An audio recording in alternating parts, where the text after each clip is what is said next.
Well, at least that game ended quickly.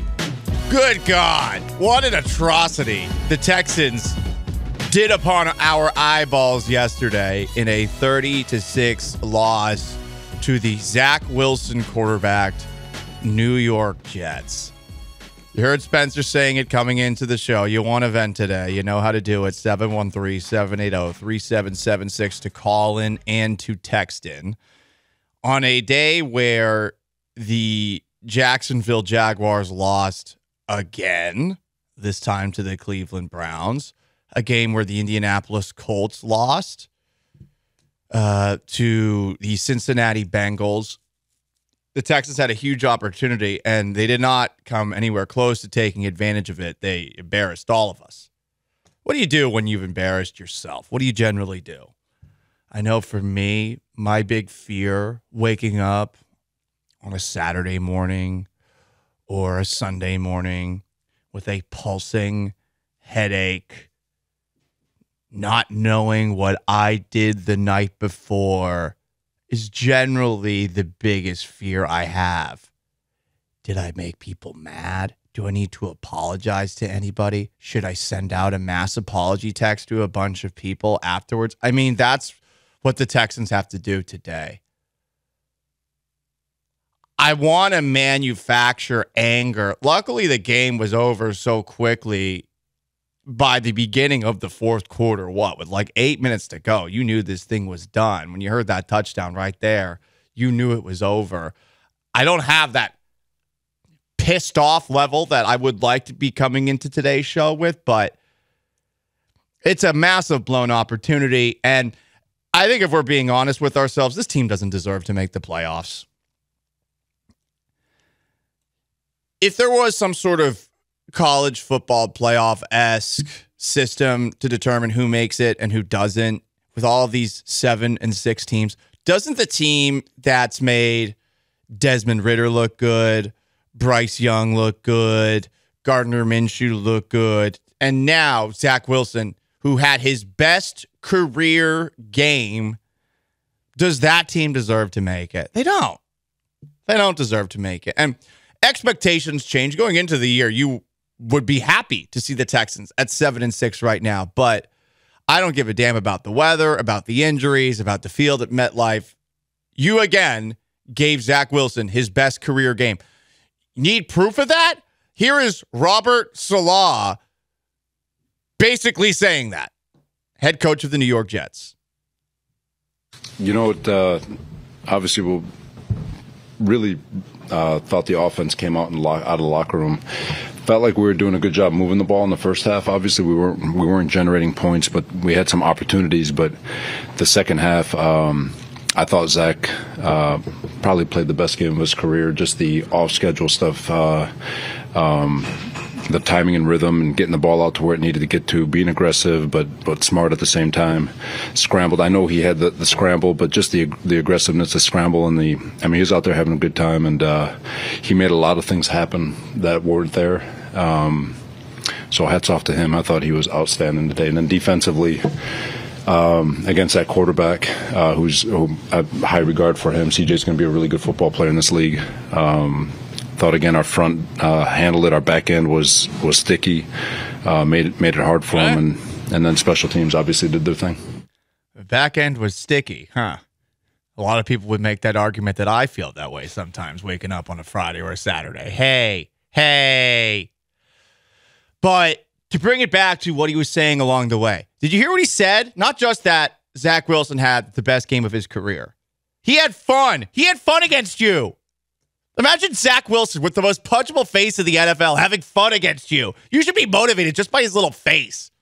His little face, his little smirking, I conned the NFL out of millions of dollars by being drafted second overall, even though I didn't do anything in college and I just played at BYU against nobodies. It's me, Zach. Like, that guy embarrassed you. There was a moment in the third quarter, and it was before Zach Wilson, who is very generous, before he tried to give the game back to the Texans. He fumbled, the Texans score. It's the one time they scored all game long. Then Matt Amendola misses the extra point. There was a moment in the third quarter where the Texans were outgained about 173 to, get this, 0. 0! I got a text right now from the 713-780-3776 to call in and to text in. This is from Tony. Hey there, Paul. Amazing show. Can you find a way to make a joke out of the embarrassing situation yesterday? I'm too emotionally distraught for a pity party all day long. Well, I mean, what do you do when somebody embarrasses you? Because I wasn't a part of the embarrassment. That's why I'm wearing my Patriots stuff today. The Patriots actually can beat that team. Garbage organization right now? 100%. They still beat the Jets whenever they play the Jets. Because you lost to the Jets. You lost to Jake Asman's Jets. It's not just Zach Wilson cackling there. It's Jake Asman with this little smirk. Yeah, Jets football. It's just different. Like, you lost to that. I mean, what do you have your kid do when they do something bad? Do you put him in timeout? You sit him on a stool? Give him a little soap? You know? Is that child abuse? Are kids still allowed to put a soap bar in their mouth? I don't know. You don't hear about it anymore. Back in my day, Sean, you could punish a kid by putting soap in their mouth. You know? Even back in my day, I think. Yeah. I mean, come on. You can't do the abuse stuff. Can't do that. Can't do it. I know some people down here feel a little bit differently. And hey, okay, you know what? It's your house, okay? But don't do that. Don't tell Adrian Peterson how to raise his kid, right? Jeez, dude, that was so bad, so bad. But listen, I remember I've gotten into arguments about that before. When your kid embarrasses you, when your cat embarrasses you, well, I'm talking from me as a cat father. Like, what is it that you have the person do to get back in your good graces?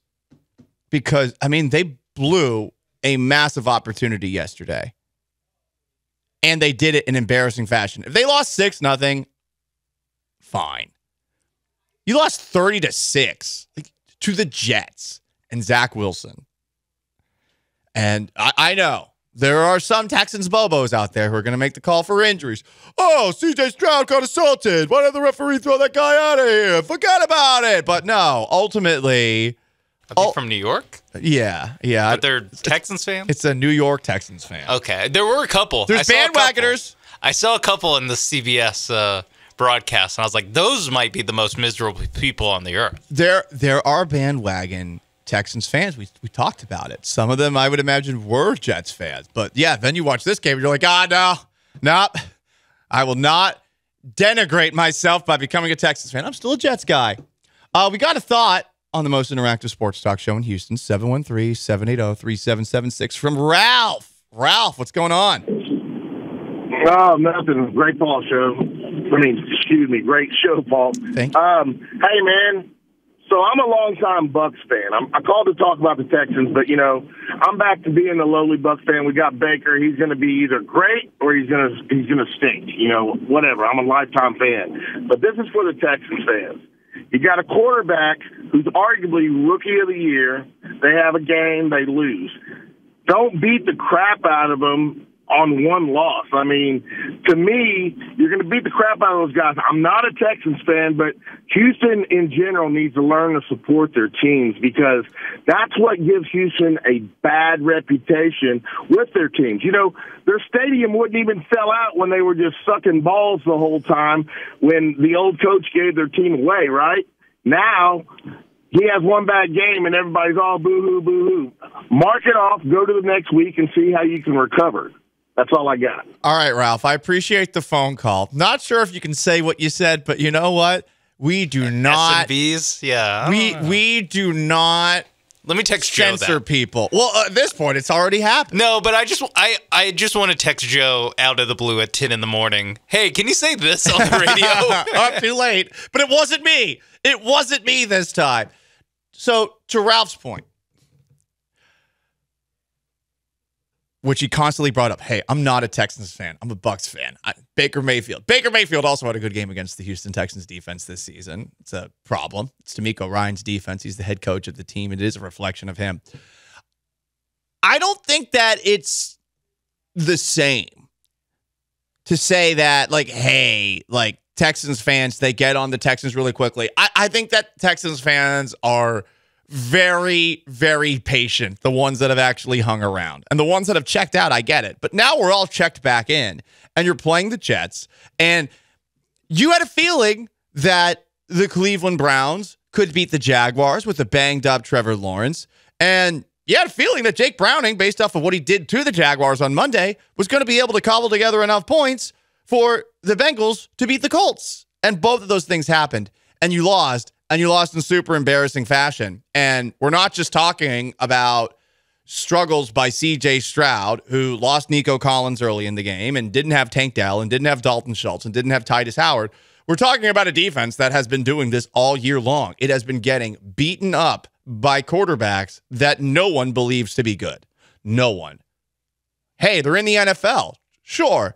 But they're borderline backups, if not backups. And Zach Wilson is now a backup quarterback. Yeah, he's played a lot of games this season.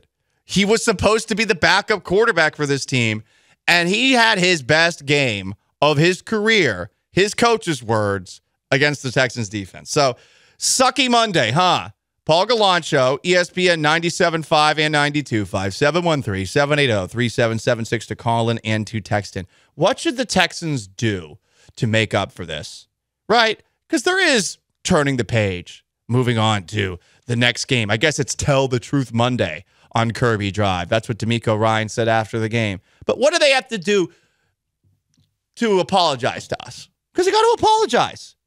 Do they have to do what I used to do when I made my mom mad? I used to have to write a handwritten note. Had to be one full page. I got a lot of handwritten notes that I sent my mom for like doing dumb stuff. Generally, they weren't like, it was never that bad. It was usually like cussing.